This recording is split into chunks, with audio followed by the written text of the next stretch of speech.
Hello everyone, मी सीमा. आणखीन एका नवीन mini ब्लॉगमध्ये मी तुम्हा सगळ्यांचं अगदी मनापासून स्वागत करते. आज लंचसाठी बनत होते छोले. छोले बनवण्यासाठी मी भिजवलेले छोले घेतले, त्याच्यामध्ये थोडेसे मीठ टाकलं, हळद टाकली, पाणी टाकलं आणि कुकरला 2 शिट्ट्या करून घेतल्या. सोबतच एक टोमॅटो कट केला, 2-3 कांदे कट केले, त्याच्यामध्ये 2-3 लसणाच्या पाकळ्या आणि कोथिंबीर कट करून टाकली आणि मस्त कलर चेंज होईपर्यंत परतून घेतलं. मग टाकलं कढईमध्ये थोडंसं तेल आणि मिक्सरमधून काढलेली पेस्ट, कांदा टोमॅटोची पेस्ट.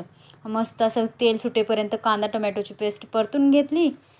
नंतर त्याच्यामध्ये टाकला छोले मसाला, आमच्या गावाकडलं काळं तिखट, जिरी मोहरी, हळद, सगळे जगभराचे मसाले, छोले टाकले. छोले थोडेसे परतून घेतले आणि त्याच्यामध्ये टाकलं गरम पाणी. झाले छोले तयार झाले.